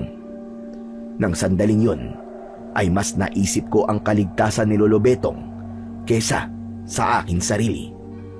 Umiiyak akong lumapit sa may pintuan kung saan nakaharang si Lolo. Ngunit bago pa ako makalapit doon, ay tuluyang natumba na si Lolo Betong at nadaganan siya ng mga tao. Lolo Betong! Tutulungan ko sana si Lolo, pero mabilis akong hinawakan ng ilang kalalakihan sa aking mga braso. Hinila nila ako palabas ng aming kubo na parabang isa akong nakakatakot na kriminal. Nang nailabas na nila ako, ay iniharap nila ako kay Kapitan Edwin. Pilit kong nilingon si Lolo. Tatayo sana siya para lapitan ako, pero pinigilan siya ng dalawang lalaki. Maging siya ay hawak rin sa magkabilaan niyang braso. Bitiwan niyo ang apo ko. Huwag niyo siyang sasaktan. Ibalik niyo siya sa akin. Wala siyang ginagawang masama. Maniwala kayo. Ayos lang po ako, Lolo! Huwag po kayo mag-alala sa akin! Isang pilit ng ngiti ang pinakawalan ko para isipin ni Lolo na hindi ako natatakot. Pero sa loob-loob ko ay sobra na akong natatakot dahil wala akong alam sa kung ano ang gagawin sa akin ng mga tao. Humarap ako kay Kapitan Edwin nang narinig ko ang pagsasalita niya. Ngayon, magbabayad ka na sa mga kasalanang ginawa mo. Hindi ko akalain na ang batang kagaya mo pa ang magdadala ng karumal-dumal na kamatayan sa baryong pinoprotektahan ko. Kapitan Edwin, maniwala po kayo sa akin. Hindi po akong pumapatay. Hindi po ako ang aswang. Kahit anong sabihin mo, ay hindi na ako maniniwala. Yang sungay na nasa noo mo ay isang matibay na ebidensya na isa kang aswang o kung anumang kampon ng kadiliman. At sigurado kami na ikaw din ang pumapatay sa baryong ito. Lubayan niyo ang apo ko. Pakawalan niyo na siya. Magsisisi kayo sa ginagawa niyong ito dahil nagkakamali kayo ng taong pinaparusahan. Walang kinalaman si Elio sa mga patayang nangyayari rito. Kaya't pakawalan niyo siya. Maawa na kayo sa bata. Huwag mo nang sayangin pa ang laway mo, Mang Betong. Kahit ano sabihin mo, ay hindi na namin pakakawalan si Elio. Kailangan niyang magbayad sa mga kasalanang nagawa niya. Sige, kayo! Dalhin niyo na sa plaza si Elio. Siguraduhin niyo na hindi yan makakawala. Dahil kapag nakawala pa yan, ay paniguradong gaganti at gagantiyan. At baka mas marami pa ang patayin ng batang yan. Mga walang hiya kayo. Wala naman talaga kayong magawa sa buhay. At pati inosente bata ay sisisihin nyo sa isang bagay na wala naman siyang kinalaman. Sabihin mo yan sa pamilya ng mga pinatay ng apo mong aswang. Ilagay mo ang sarili mo sa posisyon nila. Kailangan may managot sa mga patayang nangyayari. At malinaw na sa inyo ang may kagagawa nun. Nagsimula na akong hilahin ng mga lalaki palayo sa aming bahay. Halos madurog ang puso ko nang narinig ko ang malakas na pagpalahaw ni Lolo Betong. Buong buhay ko ay noon ko lang siya narinig na umiyak ng ganun. Hindi ko na siya tinignan pa dahil mas lalo lamang akong masasaktan. Hindi na ako pumalagpa o nanlaban at hinayaan ko na lamang na ilayo ako ng mga lalaki sa bahay namin. Dinala ako ng mga lalaki sa plaza. Meron doong nakahandang kulungan na gawa sa kawayan. Ipinasok ako ron ng mga lalaki na parabang isa akong mabangis na hayop na kailangan ikulong. Inilagay ng mga lalaki ang isang kadena sa pinto ng kulungan at nilagyan yun ng malaking kandado. Dahil mababa ang kulungan, ay hindi ako maaaring tumayo. Nakaupo lang ako sa lupa. Maya-maya pa ay lumapit si Kapitan Edwin sa akin at tinignan niya ako na parabang isa akong walang kwentang bagay. Magpasalamat ka. Dahil napagkasunduan namin na ikulong ka dyan habang buhay. Hindi sapat na patayin ka lang namin dahil matatapos kagad ang paghihirap mo. Ang dapat sa'yo ay habang buhay na magdusa. Nagkakamali po kayo, Kapitan Edwin. Hindi po ako ang aswang. Hindi po ako ang pumapatay. Maniwala kayo sa akin. Wala namang kriminal na umamin sa krimeng ginawa niya. Sagutin mo nga ako. Saan ka ba talaga galing, ha? Sinadya mo bang mapunta sa aming baryo para dito ka magasik na kasamaan mo? Paano ko po masasagot ang tanong nyo? Kung sanggol pa lang po ako nung dinala po ako ng nanay ko kay Lolo Betong. Sinungaling! Napakabata mo pa pero ubod ka na ng kasinungalingan. Sa bagay, hindi na dapat ako magtaka kung ganyan ka magsalita. Nagawa mo ngang pumatay eh. Magsinungaling pa kaya? Hindi po ako sinungaling. At hindi po akong pumatay sa mga tao. Maniwala naman po kayo sa akin, Kapitan, oh. Hindi ko po magagawa mga binibintang niyo sa akin. Wala na silbi mga sasabihin mo. Dahil wala nang maniniwala sa'yo. Tandaan mo, habang buhay kang nakakulong dyan, marami kang pinatay na mga tao. Kaya yan ang kaparusahan na dapat sa'yo. Ngumisi si Kapitan Edwin at saka siya tumalikod para maglakad na palayo. Nanghihinang napakapit ako sa rehas na kawayan habang pinipigilan ko ang aking mga luha na pumatak. Nang sandaling yon, napagtanto ko na walang maitutulong kung iiyak ako ng iiyak. Ang kailangan kong gawin ay patunayan sa mga tao na hindi ako aswang at hindi ako ang pumatay sa mga tao sa aming baryo. Pero alam ko na mahirap gawin yon, lalo na't nakakulong ako at tila sarado na ang isip ng lahat sa mga paliwanag namin ni Lolo Betong. Pagsapit ng hapon ay may 2 tanod na dumating para bantayan ako. Maya-maya ay magkasamang dumating sina Lolo Betong at Dodong. Awang-awa sila nang nakita nila ang aking kalagayan. Napakahayop talaga ng Edwin na yon. Hindi na siya naawa sa iyo, apo. Ikinulong ka niya na para bang isang mabangis na hayop. Sinabi mo pa, Mang Betong. Kung hindi nga alam masamang pumatol sa matanda, isa-isa kong bubunutin ang bigote nun eh. Huwag na po kayong mag-alala sa akin. Ayos lang po ako rito.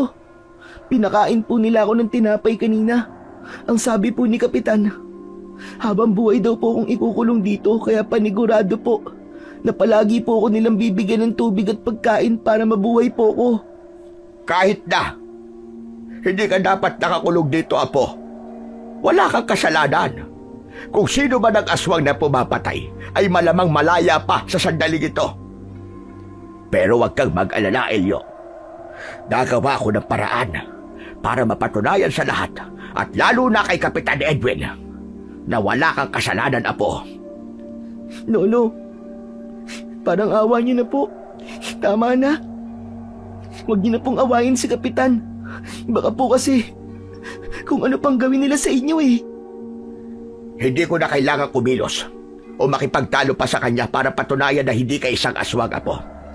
Sigurado ko na mamayang gabi o sa mga susunod na gabi ay aatake ulit ang aswang na siyang mambibiktima.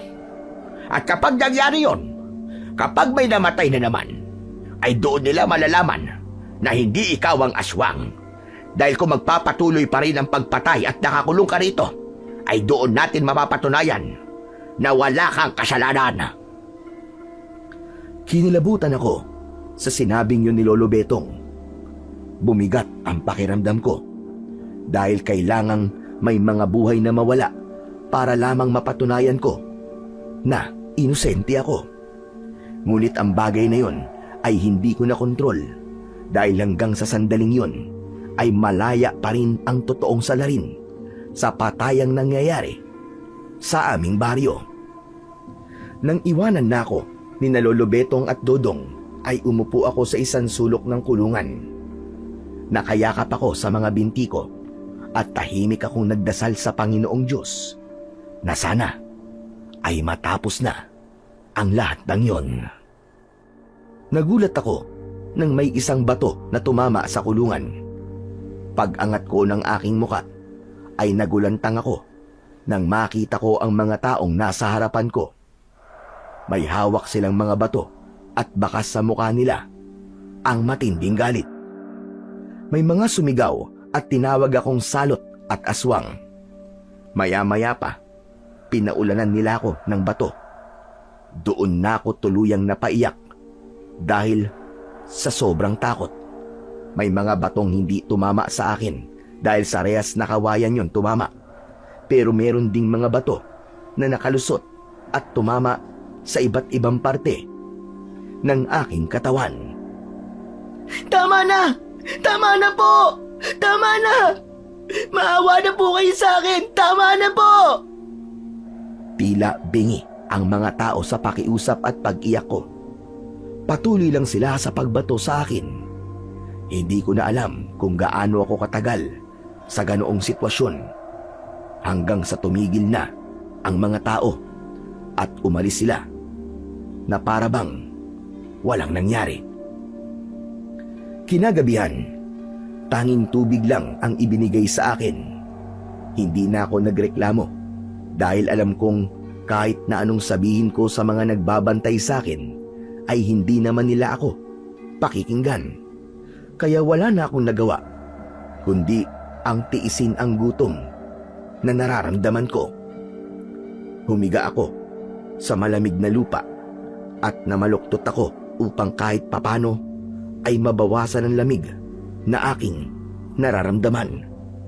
Habang pinipilit kong makatulog, ay paulit-ulit akong nagdasal sa utak ko Ipinagdasal ko sa Panginoong Diyos na sana ay malaman na ng mga tao na wala akong kasalanan sa nangyayaring patayan sa aming baryo.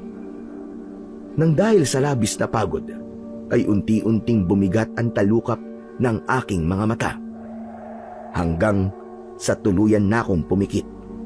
Pero wala pang 1 minuto simula nang pumikit ako, ay narinig ko na nag-uusap ang 2 tanod na nagbabantay sa akin. Narinig ko na tinanong ng 1 tanod sa kasama niya kung nakita ba nito yung anino na gumalaw sa likod ng 1 puno. Bago pa makasagot ang tinanong na tanod, ay lumabas mula sa puno ang 1 nilalang na may nakakatakot na anyo. Para siyang 1 halimaw na may mahahabang sungay. Nanlilisik ang mapupula niyang mga mata na animo ay nagbabagang bolang apoy. Malaki ang kanyang katawan na punong-puno ng itim na balahibo. Meron siyang matutulis na mga kuko at pangil. Sigurado ko na yon ang aswang na sumasalakay sa aming baryo. Napasiksik ako sa 1 sulok ng kulungan dahil sa labis na takot, habang ang 2 tanod ay nagkaroon ng alinlangan kung lalabanan ba nila ang aswang. Nang malakas na sumigaw ang aswang, ay takot na tumakbo ang mga tanod. Teka, sandali lang po! Huwag niyo po akong iwanan dito! Bumalik po kayo! Bumalik po kayo! Nanlaki ang mga mata ko nang naglakad papalapit ang aswang sa kulungan.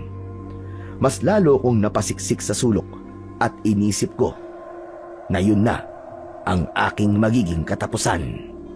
Huminto ang aswang sa harapan ng kulungan at walang kahirap-hirap na sinira niya ang kulungan gamit ang kanyang matutulis na mga kuko. Puno ng takot na tinignan ko ang aswang.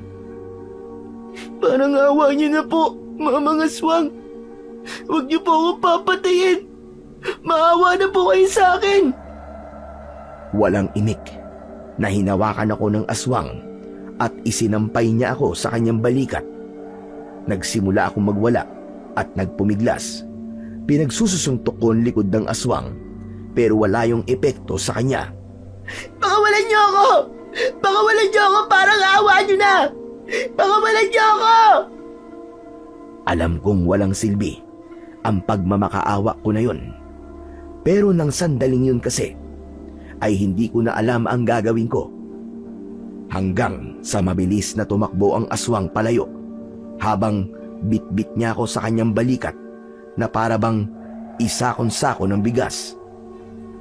Napakabilis niyang tumakbo at hindi ko na namalayan na nasa loob na pala kami ng gubat na matatagpuan sa dulong parte ng aming baryo.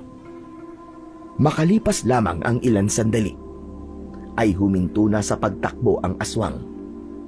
Hanggang sa ibinaba niya na ako sa tabi ng 1 puno. Tatakbo sana ako para tumakas, pero mabilis niyang nahawakan ang aking braso at isinalya niya ako pabalik sa tabi ng puno. Mamang aswang, kung papatayin niyo po ako, patayin niyo na po ako. Pero, pwede po mabilisan niyo ang pagpatay niyo po sa akin? Yung po bang hindi ako masasaktan? Elio, Po? Teka, kilala niyo po ako? Paano niyo po nalaman ang pangalan ko? matagal na akong nakasubaybay sa iyo sa malayo. Ako yung ama. Ako si Dumalupig. Isa akong aswang na kung tawagin ng mga tao ay halagoba. Ikaw ang aking naging anak sa isang mortal. Hindi. Hindi totoo ang sinasabi mo. Hindi isang aswang ang tatay ko. Hindi pa ba malinaw na patunay ang sungay na meron ka? Nang tumuntong ka sa edad na 12, ay unti-unti nang nabuhay ang pagiging aswang mo. Natigilan ako sa sinabing yun ng aswang na si Dumalupig. Pinagmasdan ko ang itsura niya at kahit nakakatakot ang anyo niya, ay unti-unting naglaho ang takot na nararamdaman ko. Kung ikaw ang tatay ko, bakit hindi kita kasamang lumaki? Bakit kailangan akong ipamigay ng nanay ko? Dahil ayaw namin mabuhay ka bilang isang aswang. Sa hindi sinasadyang pagkakataon, ay umibig ako sa nanay mo, Elio. At ganun din naman siya sa akin. Nabuo ka namin at nabisyod tinutulan ng aming lahi. Kaya sinabi ko sa iyong ina na dalhin ka niya sa malayong lugar na ginawa naman niya. Pero sinundan siya ng mga kalahi kong aswang dahil ang nais nila ay mabuhay ka na kagaya namin. Kaya ibinigay ka niya sa matandang lalaki na nag-aalaga sa iyo ngayon. Sa kasamaang palad, pinatay ng ibang lahi ng mga aswang na yon ang iyong ina. Ang lahi ng mga aswang na yon ay matagal ng kalaban ng ating lahi. Matagal kitang hinanap, Elio. At matagal rin akong nakabantay sa iyo nang hindi mo nalalaman. Nandito ako sa baryo niyo upang bantayan ka. Kaya kung iniisip mo na kukunin kita sa nag-aalaga sa iyo ngayon ay nagkakamali ka. Sadyang kailangan ko lamang na magpakita at magpakilala sa iyo dahil kailangan kitang iligtas. Naniniwala na po ako sa inyo na kayo po ang tatay ko. Yan po kasi ang magpapaliwanag kung bakit po ako biglang tinubuan ng sungay. Pero hindi po ako naniniwala na nandito kayo para lamang po bantayan ako. Kung babantayan niyo lang po ako, bakit kailangan niyo pa po pumatay ng mga inosenteng tao? Nang dahil po sa ginawa niyo, ako tuloy ang pinagbibintangan na gumawa ng lahat ng pagpatay. Nagkakamali ka sa paratan mo sa akin, anak. Hindi ako ang aswang na pumapatay sa inyong baryo. Pero, ang sabi po nila, may mahabang sungay din po yung aswang na pumatay po dun sa mga tao sa baryo namin. Gaya po ng sungay na meron kayo.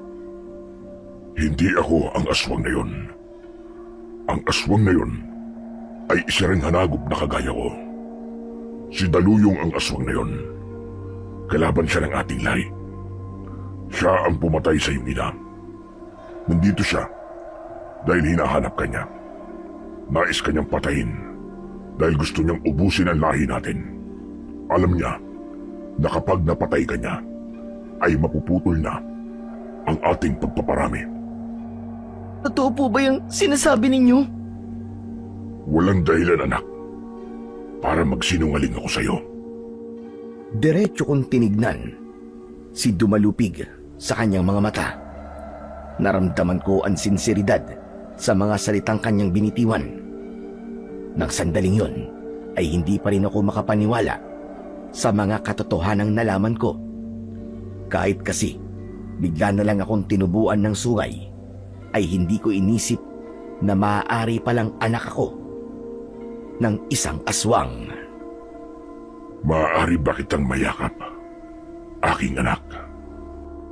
Walang pag-aalinlangan akong tumango. Yumuko si Dumalupig at sa kanya ko niyakap. Hindi ko na napigil ang mapaluwa dahil sa labis na kasiyahan ko ng mga oras na yon. Kahit isang aswang ang tatay ko, ay tatay ko pa rin siya. Siya ang isa sa dahilan kung bakit ako nabubuhay sa mundo. Ngunit biglang humiwalay si tatay sa akin nang luminga siya sa paligid. Inamoy niya ang hangin. Kahit hindi ko alam kung bakit niya yung ginagawa, ay may kabakong naramdaman. Tay, bakit po? May problema po ba? Hindi maaari ito.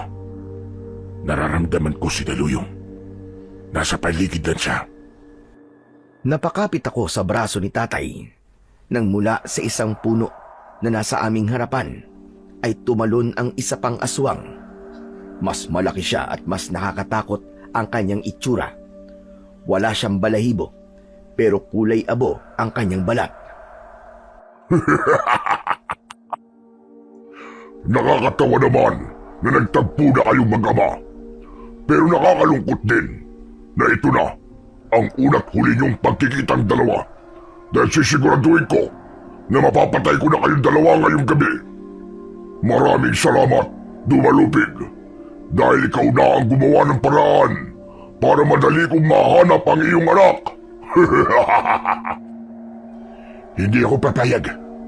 Napatayin mo ang aking anak, Daluyong. Binibigyan kita ng pagkakataon na umalis at lubayan mo si Elio. Dahil kung hindi, ikaw ang mamamatay ngayong gabi. Wala akong dahilan para sundin ang gusto mo, Dumalupig. Kailangan kong ubusin ang lahi nyo upang ang aming lahi ang hihiranging pinakamalakas na mga aswang. Sabagay, hindi na kita dapat pampatakasin dahil mas mabuting patayin na lang kita. Anak, magtago ka muna. Siguraduhin mo na ligtas ka. Kailangan ko nang harapin si Daluyong para matapos ng kanyang kasamaan. Nang dahil sa labis na takot, ay agad akong naghanap ng mapagtataguan. Nagtago ko sa likod ng isang malaking puno. Sumilip ako upang makita ko kung ano ang mangyayari. Nagtama ang mga mata ni na Dumalupig at Daluyong. Pakiramdam ko ay panaginip lamang ang lahat ng yon. Hindi ko akalain na makakasaksi ako ng dalawang aswang na maglalaban. Galingan niyo po, tatay! Huwag po kayong papayag na magtalo kayo! Malakas na sumigaw si Daluyong at mabilis siyang umatake.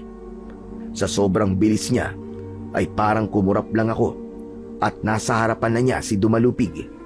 Isang malakas na suntok ang pinakawalan niya at tumama yun sa dibdib ng tatay kong aswang. Naglaho si Daluyong at sa isang kisap mata ay nasa likod na siya ni Dumalupig.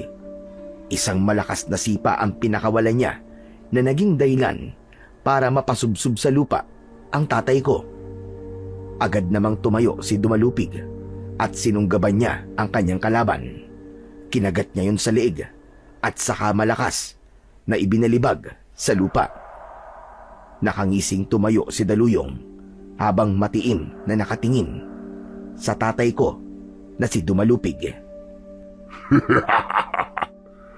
Malakas ka ngayon, pero wala pa rin papantay sa lakas ko. Muling sumugod si Daluyong at sa pagkakataong yun ay nagawa niyang kagatin sa balikat si Dumalupig. Ngunit hindi nagpatalo ang tatay ko at nakipagpalitan siya ng pag-atake hanggang sa bumaon ang matutulis na kuko ni Daluyong sa dibdib ni Dumalupig. Nang hugutin nito ang mga kuko niya ay napaluhod sa lupa ang tatay ko. Nakita mo na, mas malakas pa rin ako kumpara sa'yo, Dumalupig. Huwag kang mag-alala, dahil sa sandaling mapatay na kita, ay isusunod ko kagad sa'yo ang iyong anak upang sa impyerno na kayo magkikita. Itinaas ni Daluyong ang kanyang mga kamay para muling itarak kay tatay ang mga kuko niya. Nang sandaling yon ay naramdaman ko ang matinding kagustuhan na iligtas ang tatay ko. Hindi ako papayag na mamatay siya sa kamay ni Daluyong. Kaya naman, lumabas ako sa aking pinagtataguan at unti-unting bumangon ang galit sa aking puso. Tatay! Matapos kong sumigaw, ay naramdaman ko na humaba ang aking sungay. Mabilis na nagbago ang aking anyo hanggang sa tuluyan na akong naging aswang. Nang lumingon si Daluyong sa akin, ay mabilis akong tumakbo palapit sa kanya. Tumalon ako ng napakataas at sinunggaban ko si Daluyong sa kanyang likod. Ibinaon ko ang matutulis kong mga ngipin sa balikat niya at marahas ko yung hiniklas. Malakas naman na napasigaw si Daluyong dahil sa matinding sakit. Pero hindi pa ako natapos doon. Mabilis akong lumipat sa harapan ni Daluyong at sa isang iglap ay nagawa kong laslasin ng napakalalim ang leeg niya gamit ang aking matutulis na kuko na animo ay parang singtalim ng labaha. Bumagsak ang katawan ni Daluyong na wala ng buhay at halos humiwalay na ang ulo niya. sa kanyang katawan.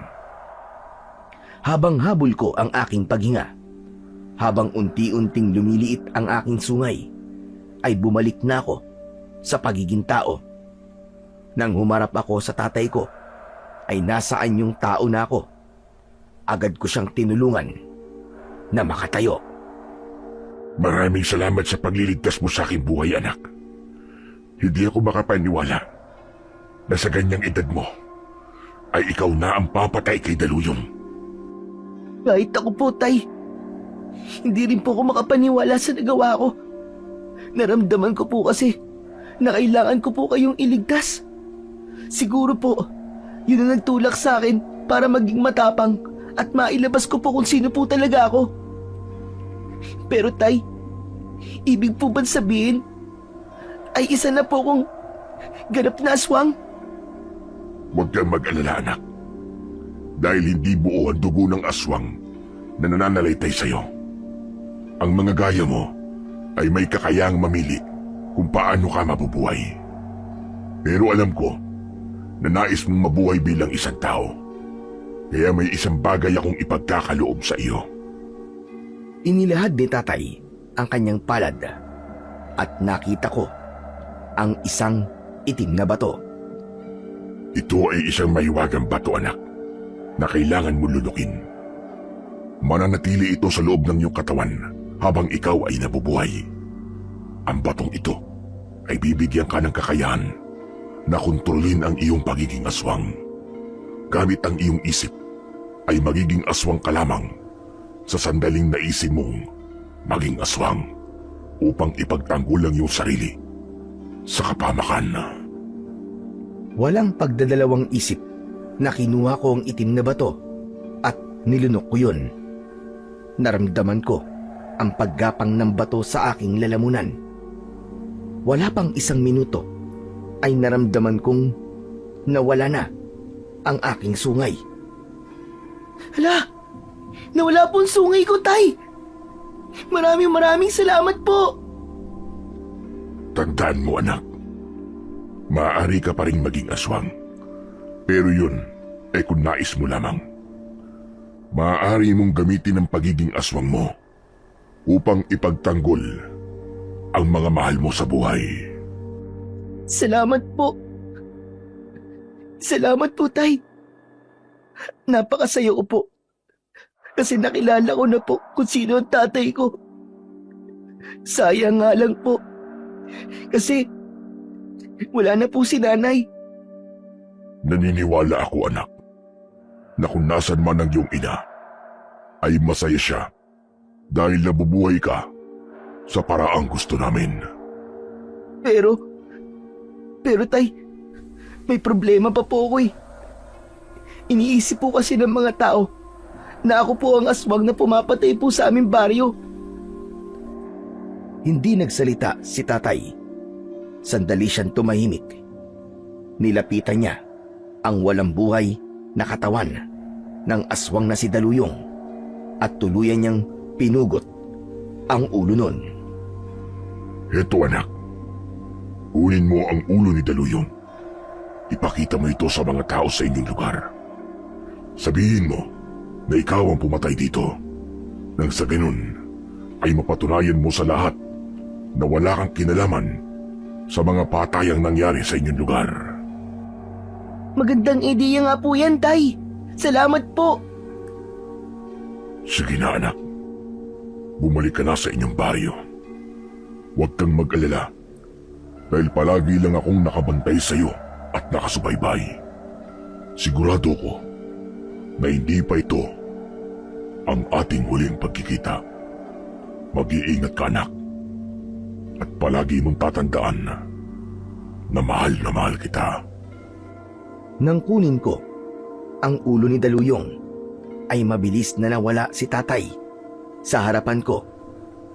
Napangiti na lang ako ng sandaling yon dahil sa labis na kasiyahan. Dahil sa wakas ay nalaman ko na ang aking pinagmulan. Doon ko napagtanto na tama si Lolo Betong. Lahat ng mga nangyayari sa buhay ng isang tao, maganda man o hindi, ay merong dahilan. Hindi na ako nagtagal sa gubat at nagsimula na akong maglakad pabalik sa aming baryo. Nadala ang ulo ni Daluyong. Makalipas ang ilang minuto ay nakarating na ako sa aming baryo. Habang naglalakad ako sa gitna ng daan, ay nakita ko sa aking unahan ang mga kalalakiang naglalakad ng mabilis papalapit sa akin. Nanlaki ang mga mata ko nang malaman ko na sina Kapitan Edwin yun at ang ilang tanod. Kasama rin nila si Lolo Betong.